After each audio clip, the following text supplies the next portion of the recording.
Olá, alunos! Sejam todos bem-vindos à unidade 3. Nessa unidade, nós vamos falar sobre estequiometria. Mas, primeiramente, teremos que entender alguns conceitos, como as leis ponderais, e, posteriormente, nós vamos fazer alguns exercícios envolvendo cálculos estequiométricos. A estequiometria é a forma de calcular as quantidades de reagentes e produtos envolvidos em uma reação química. Ela compreende cálculos matemáticos simples para conhecer a proporção correta de substâncias a serem usadas. Os princípios da estequiometria se baseiam nas leis ponderais, que é a lei de Lavoisier e a lei de Proust. A lei de Lavoisier também é conhecida como a lei de conservação das massas, que diz que numa reação química, os átomos apenas se recombinam. Então, já que os átomos não são destruídos nem formados, a massa de reagente é sempre igual à de produto. Veja aqui um exemplo.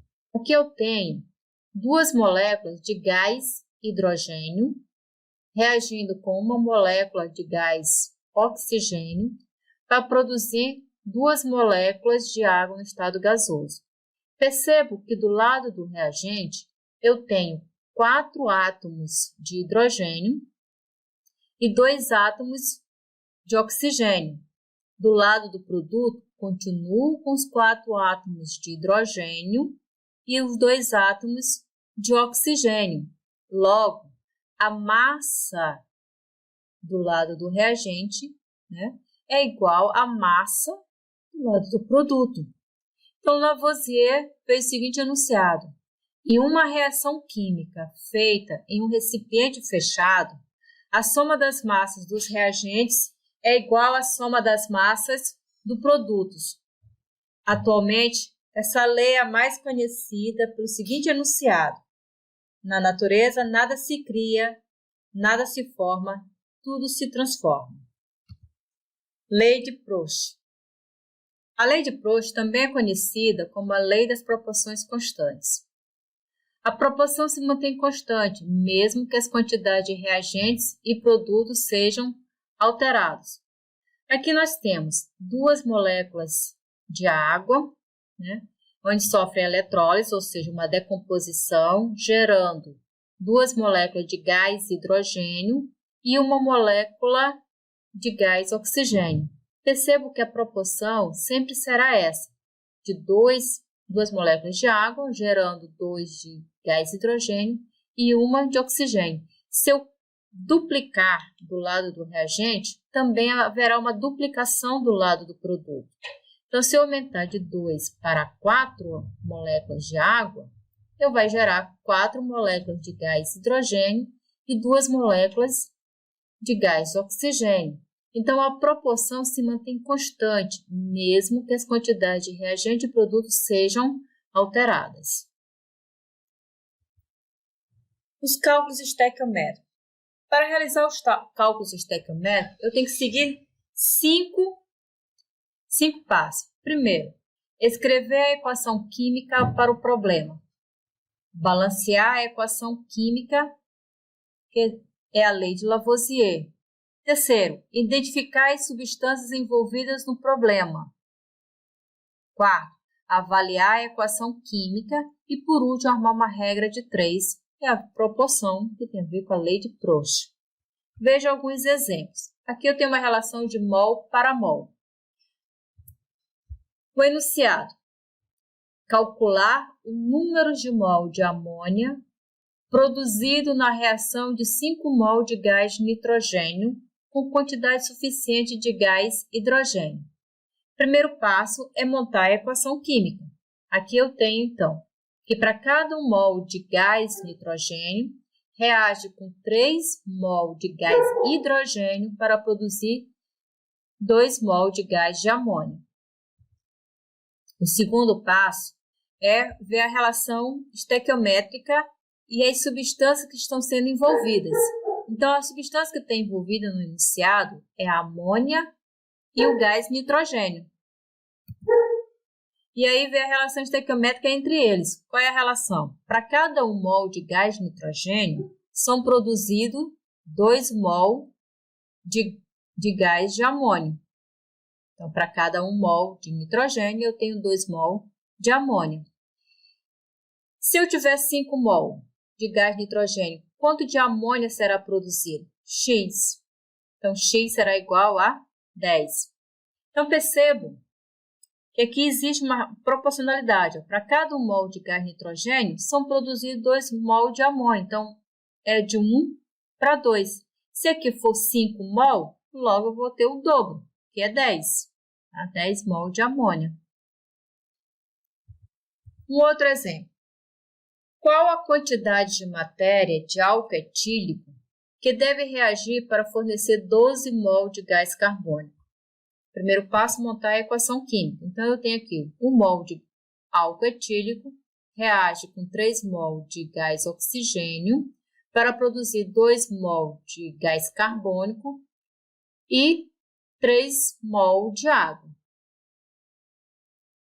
Segundo passo é ver as espécies que estão envolvidas no enunciado. Aqui pede qual a quantidade de matéria de álcool etílico que deve reagir para fornecer 12 mol de gás carbônico. Então, as espécies envolvidas são álcool etílico e gás carbônico. Qual é a relação que eu tenho entre eles? Ora, para cada 1 mol de álcool etílico, é produzido 2 mol de CO2. Então, se aqui é 1, a produção de CO2 é o dobro, 2 mol.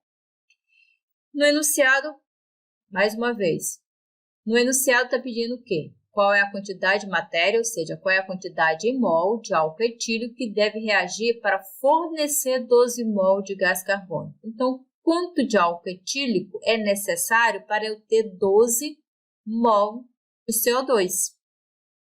Tá? Fazendo uma regra de 3, eu tenho que X é igual a 6 mol de álcool etílico.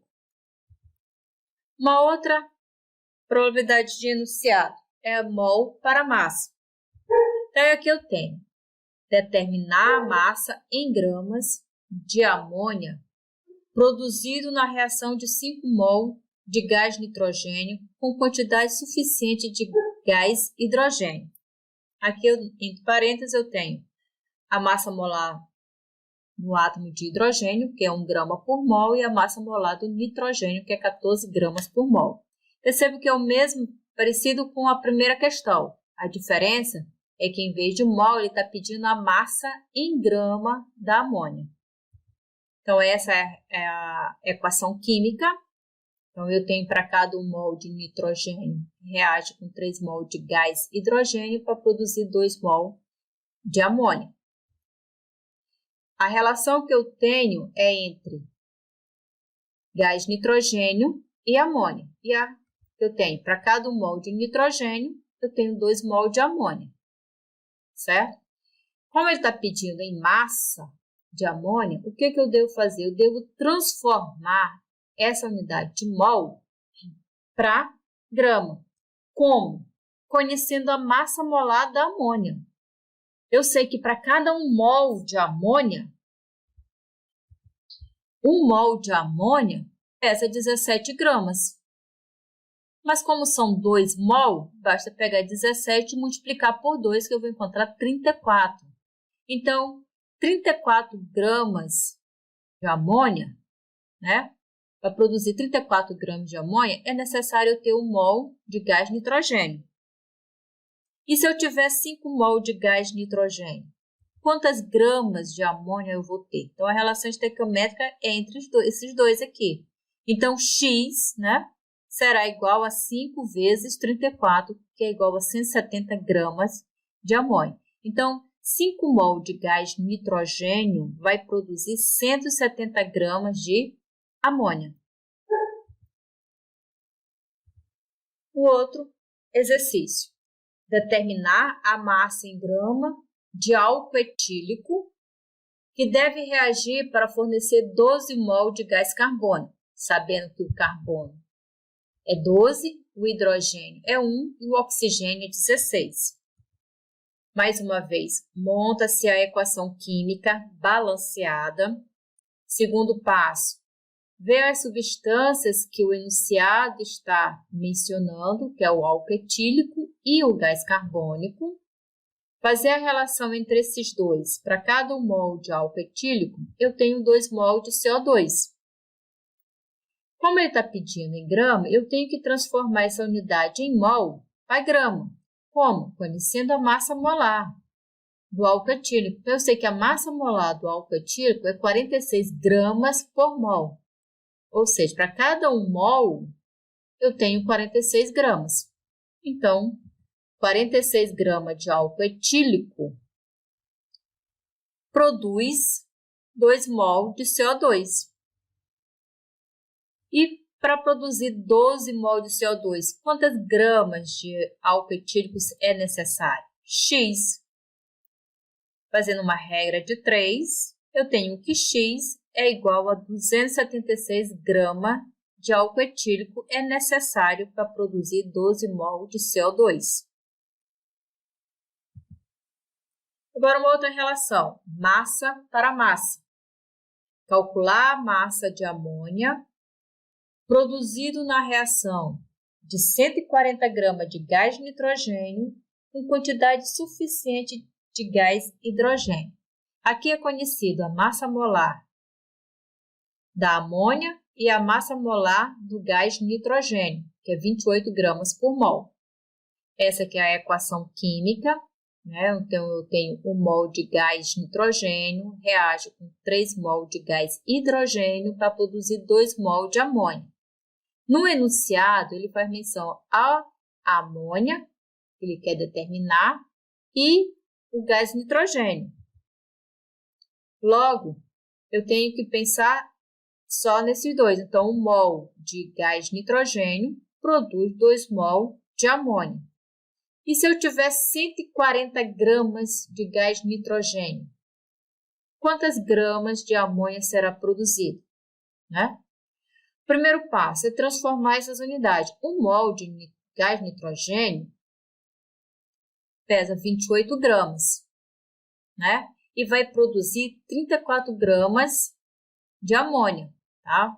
Uma vez que eu tenho 2 mol de amônia. 1 mol de amônia pesa 17 gramas, mas como são 2 mol, eu vou ter 34 gramas de amônia.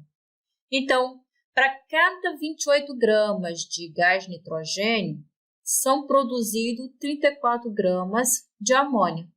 E se eu tiver 140 gramas de nitrogênio, quantas gramas de amônia será produzido? X. Mais uma vez, regrinha de 3, eu vou ter que X é igual a 170 gramas de amônia. Uma outra situação, reagente limitante e em excesso.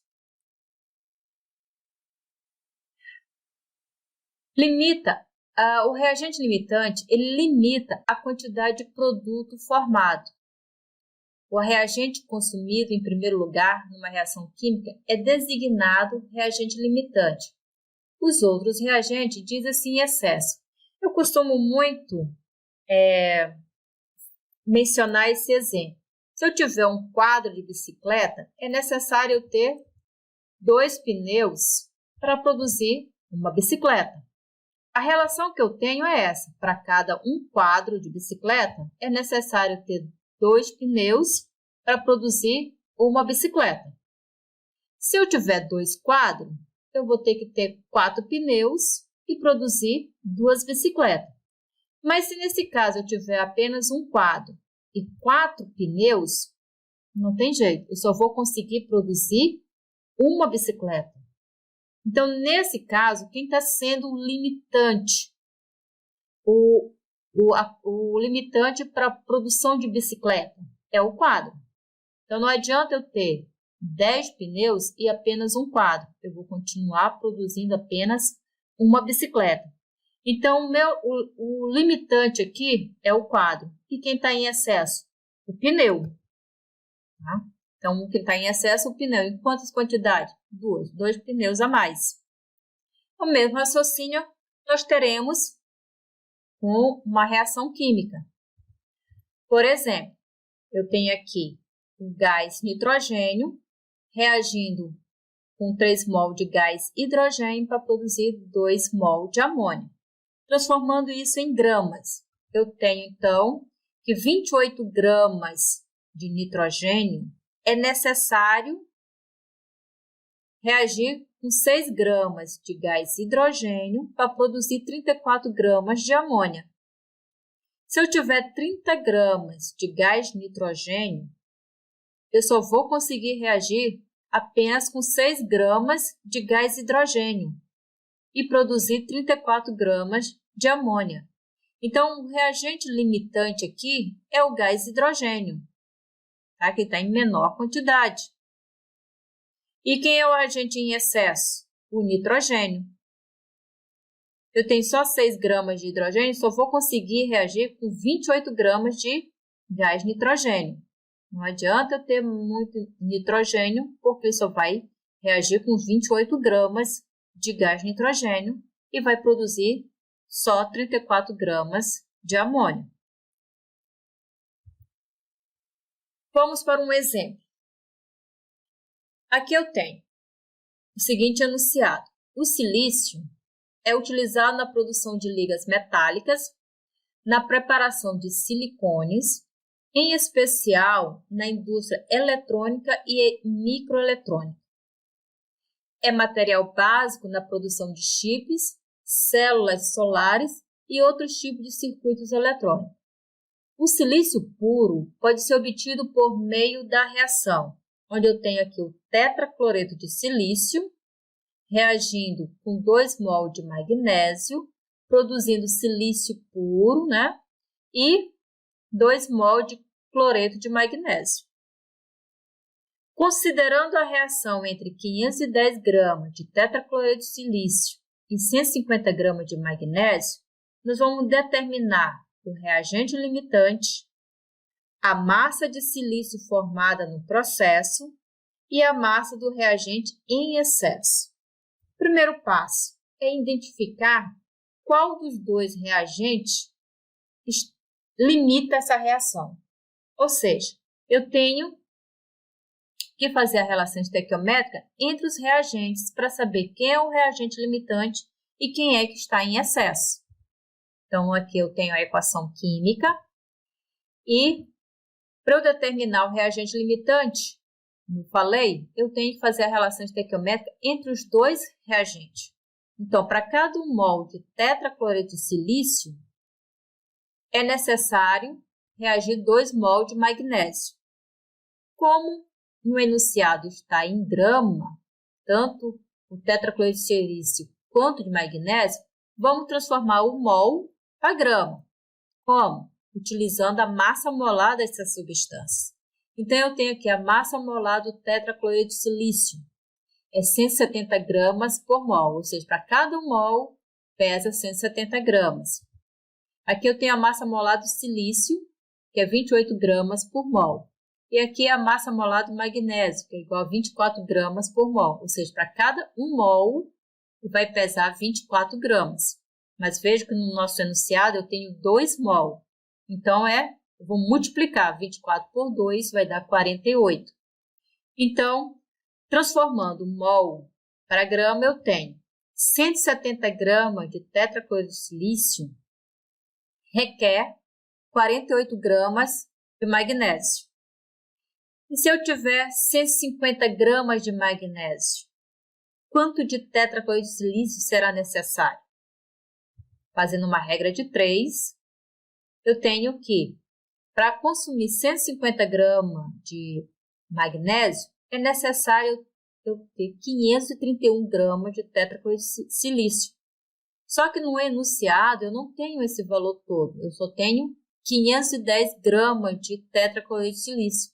Então, percebo logo de cara que o reagente limitante é o tetracloreto de silício. É o tetracloreto de silício. O magnésio vai estar em excesso, porque para eu consumir 150 gramas, eu vou ter que ter 531 gramas de tetracloreto de silício, mas não tenho. Então, o tetracloreto de silício é o limitante e o magnésio é o que está em excesso. Vamos fazer de outra forma.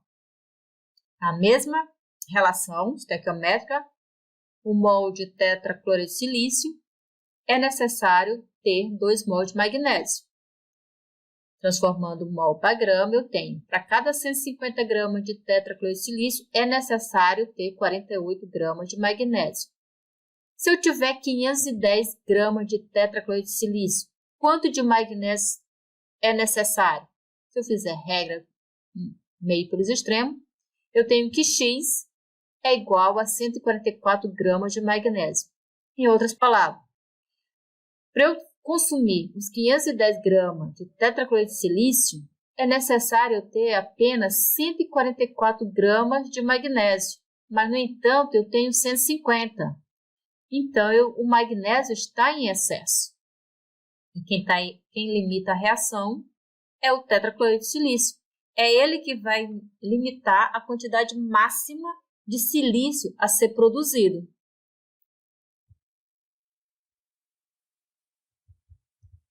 Então, a massa de silício formada no processo. Como é o tetracloreto de silício, que é o limitante, então a relação estequiométrica que eu devo fazer é entre o tetracloreto de silício e o magnésio. Eu não posso fazer do magnésio só, porque o magnésio está em excesso. Quem limita a quantidade máxima de silício a ser formada, a ser produzida, é o tetracloreto de silício. Então, a relação estequiométrica vai ser entre eles dois. 1 mol de tetracloreto de silício gera 1 mol de silício. Transformando mol para grama, eu tenho que 140 gramas de tetracloreto de silício produz 28 gramas de silício. Mas como no enunciado eu tenho 510 gramas de tetracloreto de silício, quanto de silício será formado? Z. Meio pelos extremos, eu tenho que Z é igual a 80 gramas de silício. Então, dos 510 gramas de tetracloreto de silício, eu só vou gerar 84 gramas de silício.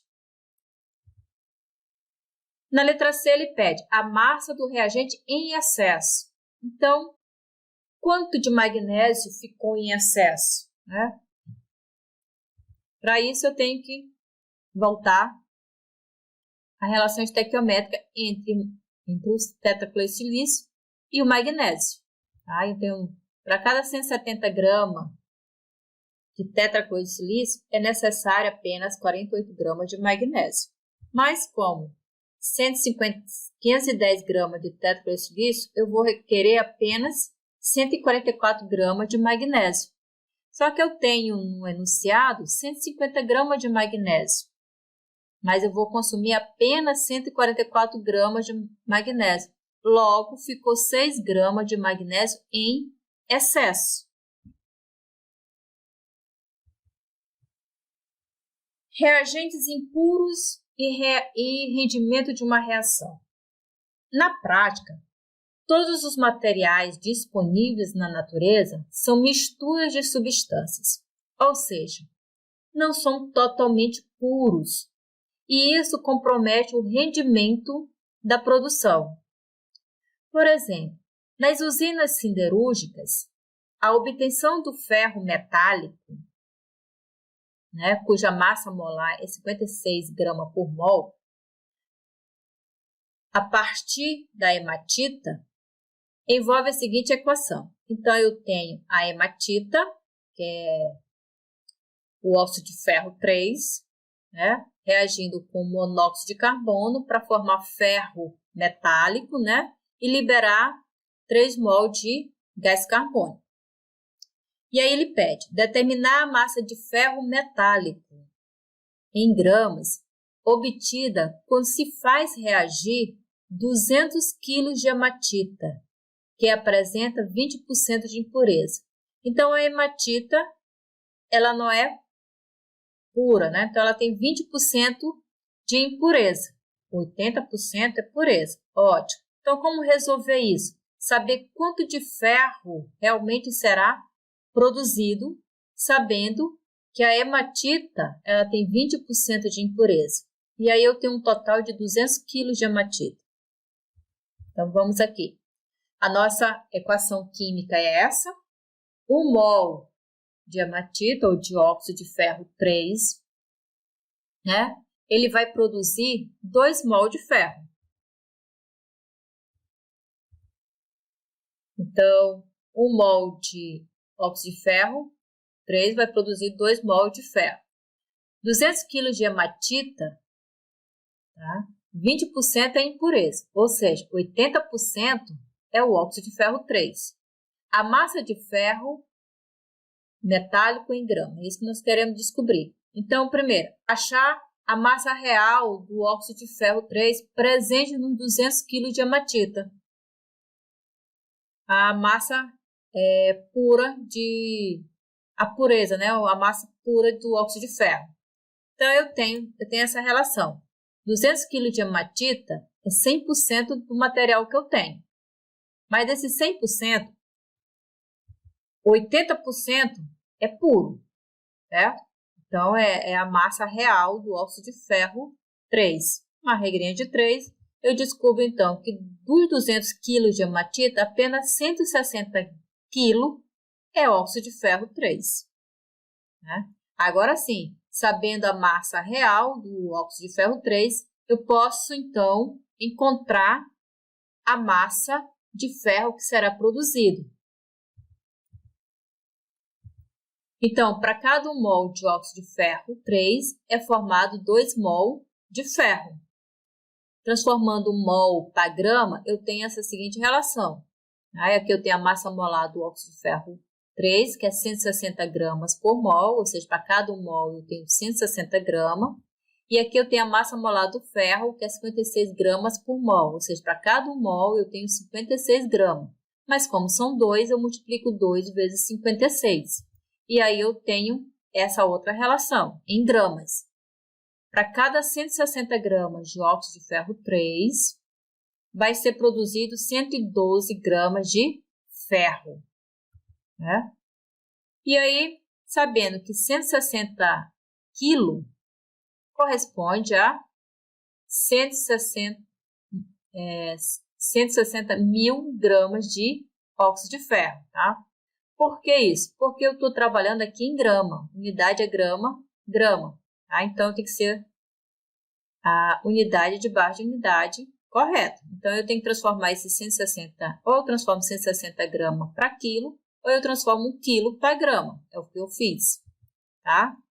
Então, 160 quilos, que corresponde a 160 mil gramas, vai produzir quantas gramas de ferro? X. Faço uma regra de 3 e vou encontrar que X é igual a 112 mil gramas. Convertendo para quilo, vai ser 112 quilos de ferro. Então, em 160 quilos de óxido de ferro 3, eu vou gerar apenas 112 quilos de ferro. Tá? Então, em 200 kg de hematita, 20% é impureza, ou seja, 40 kg é de impureza. E 80% é de pureza. Então, ou seja, 160 kg é de óxido de ferro 3.